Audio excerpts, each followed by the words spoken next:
السلام عليكم، وحشتوني أوي والله. إن شاء الله من النهارده هاحاول أنزّل معاكم بعد كده الميزانيات بتاعة كل يوم. كنت ناوية من فترة والله، بس اللي كان موقّفني التليفون بتاعي بجد متدمّر، فمضايقني أوي،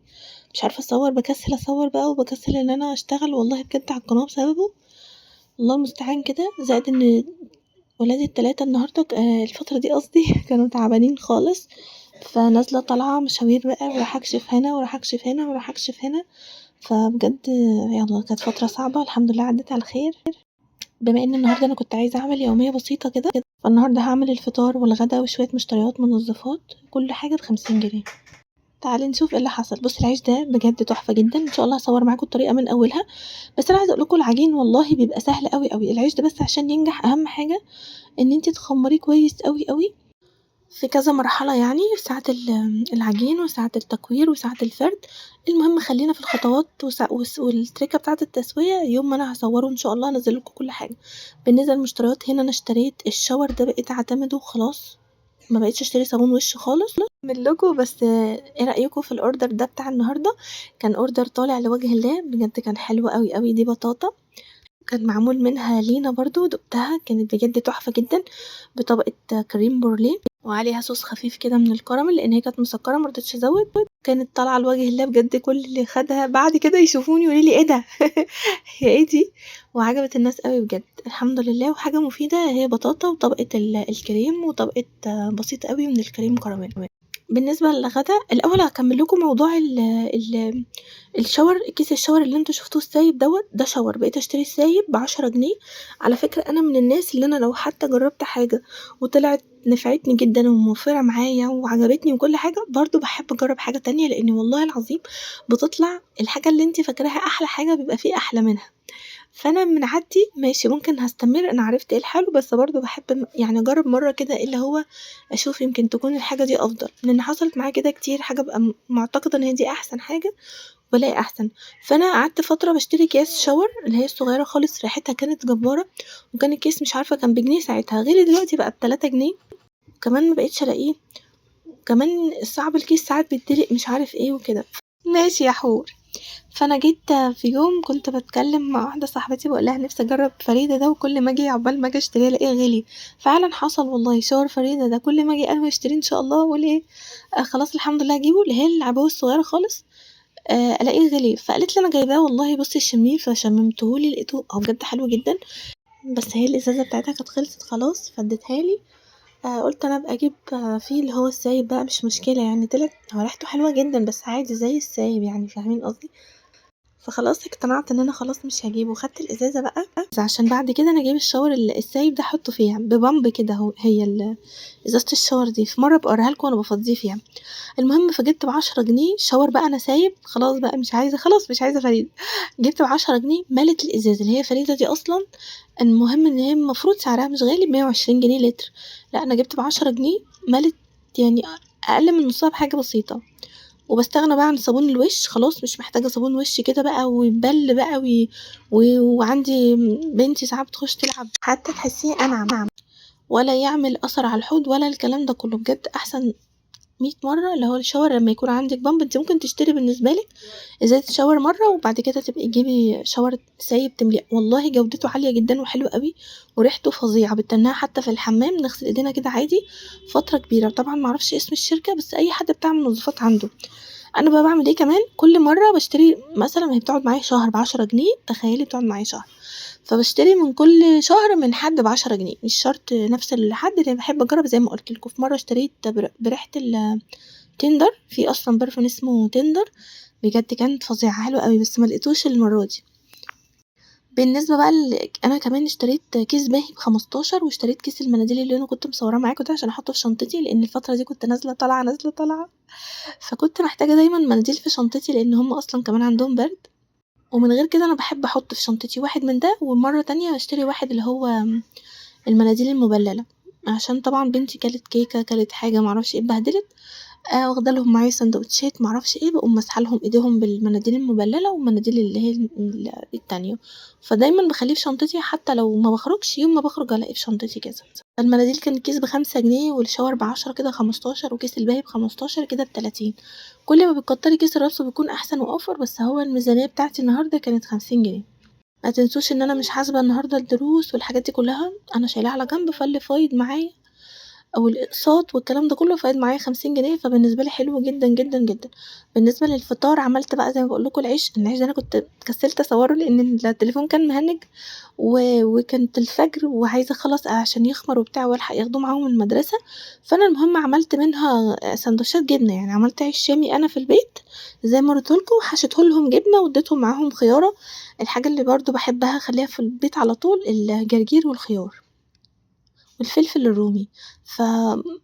مش موجود مثلًا خيار باحط فلفل رومي، مش موجود أحط جرجير كده مع الساندوتشات، والله ساندوتشات بسيطة بتبقى حلوة ومفيدة وبتاعة زمان دي إحنا كلنا متعودين عليها، والله حاجات حلوة وبسيطة خالص، وبعدين إحنا في مدرسة حكومي يعني عندنا أعتقد كلنا زي بعض، الأطفال بالنسبة لنا هناك كله بياخد زي بعضه، متهيأ لي ما فيش بقى الحاجات اللي بنشوفها على النت دي، أو ما أعرفش بصراحة يعني، بس هي ولادي بيبقوا فرحانين بالساندوتشات وخلاص الحمد لله. عملت إيه بقى تاني، عملت الغدا بقى، قُلت أنا عايزة طبعًا أعمل غدا بسيط، فاشتريت البطاطس اللي هي بتبقى الصغيرة دي كانت عاملة 15 جنيه، جبت كيلو وعلى فكرة أنا كمان هاطلّع منها دي إيد بنتي بتحاول تساعدني، دي حورة على فكرة هي بتقول لي أساعدِك يا ماما، هي مش عارفة تدوس ولا حاجة بس هي بتلعب معايا، يعني عايزة تجرّب يعني، أنا شايلاها فبتقول لي أعمل معاكِ، المهم أنا مش بافكّر أبدًا أنا هاكل إيه النهارده ولا باحتار ولا أنا باشوف معايا كام وباشوف إيه اللي هيتناسب بالفلوس دي، ما فيش كده أشوف مثلًا إيه اللي عندي في التلاجة أو إيه عندي في الخزانة أو المطبخ وهابني عليه الأكلة بحيث إن أنا أوفّر شوية،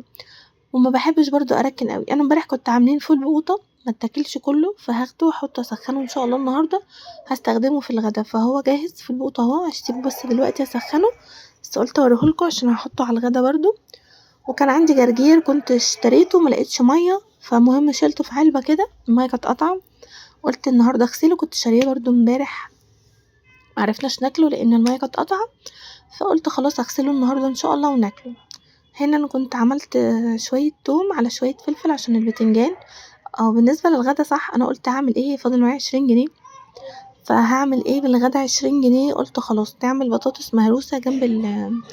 جنب الفول وهاقوم عاملة ومطلعة الجرجير بقى وكده، فأنا رُحت عاملة زي ما باقول لكم على طول بيكون عندي فلفل، أنا وأنا رايحة السوق ما باحبش أبدًا إن أنا وأنا داخلة السوق أعمل إيه، أول حاجة ما تنسوش وأنتم داخلين السوق تقولوا دعاء السوق، بجد أنا سمعت إن هو بيبقى عليه 1000 حسنة والله أعلم، بس حتى لو مش صح أو حديث ضعيف أو كده، هو الذكر عليه ثواب طبعًا، فأنا دايمًا إن شاء الله أنا قُلت أذكّركم وأذكّر نفسي وأنا داخلة السوق لازم أقول الدعاء بتاع السوق دوّة، وباحس كده والله بفرحة أوي إن أنا جيت السوق بس عشان آخد شوية الحسنات دي، وأقعد بقى أصلّي على النبي وأصلّي على الرسول صلى الله عليه وسلم ما شاء الله، طول ما أنا ماشية في خلال فترة السوق دي يعني بما إني وأنا داخلة افتكرت أذكر الله وقُلت الدعاء. باعمل إيه بقى كمان وأنا داخلة كده أنا باخش أول مرّة واخداها جولة كده أول السوق رايح جاي، بس يا ريت تكونش معايا حور، وأنا معايا حور بقى وشايلاها وهاشتري حاجات تقيلة، أنا باشتري من أقرب حد جنبينا ما باروحش السوق أصلًا، لكن لو أنا مثلًا ولادي موجودين وسِبت حور ونازلة أجيب الحاجة بسرعة، باعمل إيه بتفرق والله جدًا، ومش كل حد بيبيع مثلًا اللي هو بيبيع طماطم ب10 جنيه يعني رخيصة مثلًا أقصد، مش هتلاقيه بيبيع الكوسة رخيصة، مش هتلاقيه دي بنتي جنات مش إيدي، فمش هتلاقيه بيشتري برضه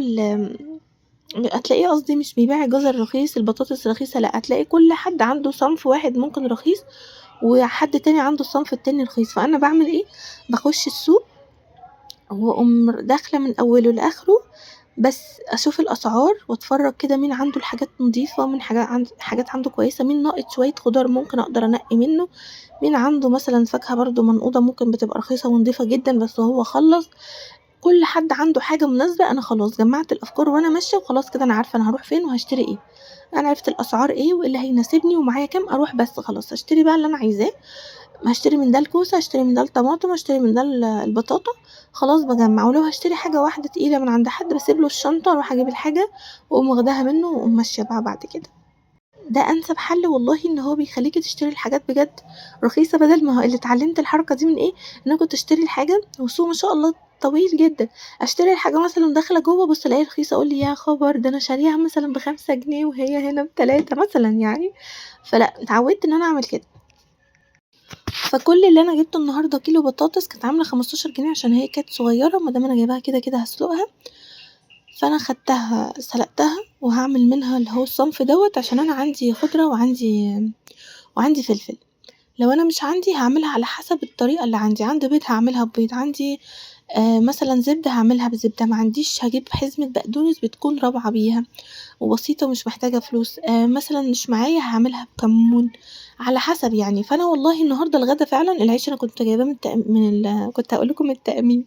من التموين عندي، فجبت ب5 جنيه بس بتنجان. على فكرة هو مش شرط مثلًا كيلو البتنجان ب12 فأنا هاجيب نُص، والله عادي. أنا باشوف حد عنده ميزان حساس اللي هو بيبقى بالجرامات، وباقول له مثلًا اوزن لي دول، ساعات والله بيطلعوا ب3 جنيه حتى عادي. في ناس محترمة خلاص أنا عارفة الناس دي ما بتتكلمش، مش هتقول لي إيه ده ومش إيه ده، هو كده عنده ميزان حساس يعني اللي هو بالجرامات أقصد، هيحسب أيًا كان أنا واخدة إيه وهادفع حقهم، فهو مش خسران حاجة وأنا مش خسرانة حاجة. فهاقول له مثلًا أنا عايزة ب5 جنيه فبيوزن لي ب5 جنيه، هو بقى الكيلو ب20 الكيلو ب30 أيًا كان الحاجة أنا عايزاها، مثلًا هاقول له اوزن لي ب10 بيوزن لي ب10. فأنا هنا جبت ب5 جنيه بتنجان، لإن بجد هو اللي كانت معايا 20 جنيه، فأنا جبت ب5 جنيه بتنجان، وكيلو البطاطس كان ب15، وكده الحمد لله والشكر لله جبت الغدا عملته ب20 جنيه، وعندي الفول بالطماطم كان جاهز زي ما باقول لكم فايض من امبارح عندي. أنا طبعًا ما اتكلمتش على الطريقة قد كده، لإني هي الطريقة سهلة وبسيطة، وأنا آسفة ما تزعلوش مني والله على التقصير في القناة، وأول مرة أطلب منكم معلش حاولوا إن انتم تدوسوا لي لايك على الفيديوهات، إن بجد والله أنا نفسي آخد أفضل من القناة، نفسي هاتشجع وهاشتغل عليها أكتر، وممكن أتجه ليها أكتر عن إن أنا باحاول إن أنا أشتغل أوردرات وما أعرفش إيه وكده، وحاولت والله الفترة اللي فاتت أشوف شغل حتى برّه، بس لقيت إن برضه هيبقى صعب، لإن دخلت شُفت حضانات لحور، لأ الحضانات غليت أوي، أنا فوجئت بجد والله الحضانات غليت أوي، كون إن أنا أسيبها لوحدها في حضانة دي حاجة مش سهلة عليَّ أبدًا. أنا كنت اتكلمت لسه في فيديو فات كنت منزّلاه على التيك توك، كنت باحكي لهم إن أنا نزلت كنت باودّي أوردرات، كان في حد بيقول لي يعني إن أنا اتعلمت منِّك حاجات كتير أوي ومش عارفة إيه، فكنت بارُد عليها باقول لها والله أنا اللي اتعلمت منكم بجد، اللي هو أنا اتعلمت بجد والله العظيم من كل حد اشتغلت معاه، حد طلب مني order أو حد طلب مني وجبة طالعة لله حتى لو وجبة واحدة، والله العظيم قمة الكرم، يعني حد مش هيدوق الوجبة أصلًا تقول لي أنا ليّا واحدة صاحبتي ربنا بالله عليكم ادعوا لها، ربنا يفتح لها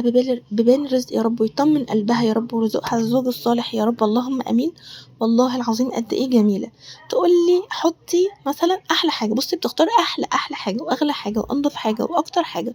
واللي هو أصلًا مش هتدوقها، تقول لي لأ حطي كذا وحطي كذا وحطي كذا، وهي أصلًا مش هتدوقها، وبجد الناس بتفرح بيها بطريقة والله العظيم ربنا يكبر بخاطرها يا رب. من كده كتير بقى، يعني ناس تبقى في المشكلة والله في مشكلة يعني لسه أهو في حاجة الواحد يعني لو حد عادي أنا عن نفسي هاغفل عن إن أنا استغفر الله وأتوب إليه إن أنا أعمل إطعام أو حاجة زي كده، لأ أنا هابقى هادعي ربنا مثلًا وهابقى خايفة ومشغولة في المحنة اللي أنا فيها، لأ أبُص ألاقي الناس تتصل بيّا اعملي لنا إطعام لو سمحتِ كذا عشان أنا في محنة كذا وبنية كذا وما أعرفش إيه، ما شاء الله لا حول ولا قوة إلا بالله، اتجهوا على طول إن هُم يطلعوا حاجة لله عشان الموقف ده، وبعدين يتصلوا بيّا يفرحوني، ده والله ربنا كرمنا، والله كتير أقسم لسه تقول لي طلعي لي إطعام بنية كذا، أبُص ألاقيها كلمتني قالت لي والله العظيم الموضوع اتحل، خلاص أنا حملت، أنا سبحان الله ربنا رزقني بزوج صالح، أنا ربنا رزقني بوظيفة، والله العظيم كتير أوي تحصل كده، قد إيه حسيت إن أنا اتعلمت منهم إن فعلًا الواحد يلجأ لله في وقتها وفي شدة المحنة نفسها يعني، مش زي ما كنت باقول لمّا يحصل كده إن شاء الله هابقى أعمل كذا، الاستعانة بالله والله زائد إن أنا أمّا رُحت بقى وبقيت أوزّع على الناس بجد الطيبة، اتعلمت إن والله العظيم إحنا مقصرين أوي. لمّا أشوف واحدة والله كل هَمّها شايلة هَمّها تقول لي كنت بادّيها وجبة هي حبيبتي تعبانة وقاعدة على كرسي، بتقول لي طب بالله عليكِ شوفي لي آخر الشارع دوّة هو متساوي والّا إيه، طب عشان أنا بجد مش قادرة إيدي وجعتني، هي بتمشي يعني بالكرسي بعجل، ايدي وجعتني مش عايزة ارجع تاني، شوفي لي في رصيف في الشارع ده في اخره امشي فيه؟ انت عمرك شلتي هم الشارع متساوي ولا لأ وانت ماشية؟ احنا في حاجات كتير قوي احنا مش واخدين بالنا منها ومركزين بس في الحاجات شوية الحاجات البسيطة اللي هي مش عندنا. فبجد احنا في نعمة ومحتاجين نحمد ربنا والله العظيم اكتر من كده. شفت ناس وانا برضو رحت مستشفى حكومي واستأذنتهم اطلع فوق اوزع عليهم الوجبات يعني وكده. شفت ناس شباب والله قاعدين مستنيين يبتروا رجليهم. انا شفت في عينيهم نظرات والله متهيألي عمري ما انساها. حمدت ربنا. شفت ناس مش قادرة تتحرك اللي هو قاعدة على وضع معين. انت عارفة انت الواحد بيقعد يفرك قد ايه وهو قاعد وبيفرك قد ايه وهو نايم وما بنرتاحش، ما بالك حد مش عارف يتحرك حركة واحدة بس. انا هنا شلت بتنج قلت عشان بكرة ان شاء الله كنت نويت ان انا عايزة اعمل اكلة بسيطة برضو، ان عندي ظرف مثلا اليومين دول عايزة اشيل فلوس، او عارفة ان انا عندي دروس اليومين دول درسين لمصطفى ودرس كمان لجنات وعندي ضغط شوية. ايا كان بقى انت لازم تبقي عامله حسابك يعني على حسب ظروفك. فانا عامله حسابي ان انا مش عايزه اصرف جامد، فقلت بكره ان شاء الله هطلع البتنجان دوت واعمل شويه ملوخيه وهناكل بعيش. انا لسه شاريه العيش النهارده، فبكره ان شاء الله هيكون الغدا كده ملوخيه وبتنجان وعيش بس. واحنا بالنسبه لنا والله العظيم الحمد لله والشكر لله اكله حلوه جدا وجميله يعني ما فيش مشكله. وممكن خلال اليوم في حاجات ممكن اعملها، يعني ممكن مثلا نعمل فشار، ممكن اعمل عصير، ممكن لو عندي حاجه ممكن اعملها لهم حاجه حلوه، اي حاجه من البيت يعني. البطاطس اللي هو لوحده دوت عشان ما فيهوش فلفل حراق وكده، ده عشان خاطر هو انا عامه لما بلاقي الاكل فيه حاجه خضرة كده بطمن، بحس كده ان احنا عاملين اكله كويسه. هي سبحان الله معظم الاكلات اللي هي البسيطه تحسيها كده كلها خضار ومغذيه وبجد حلوه قوي. اكل ما شاء الله متكامله، خضار وبروتين ونشويات وكل حاجه. البروتين اللي هو الفول، فبجد ما شاء الله مفيش احسن من كده والله. ما كترتش، انا مش حاطه بتنجان كتير لان احنا كده كده مش هناكل منه غير كل واحد واحده وخلاص يعني. هو مش عشان حاجه، انا عارفه ان احنا مش هناكل منه كتير عشان ما بنحبش الحادق قوي، هو بس كده حاجه تفتح النفس يعني. ايه رايكم بقى في الغدا بتاع النهارده؟ ان شاء الله ان شاء الله باذن الله هستمر بقى في اليوميه ان شاء الله انزلها معاكم كتير. اشوفكم على خير ان شاء الله في فيديو جديد، والسلام عليكم ورحمه الله.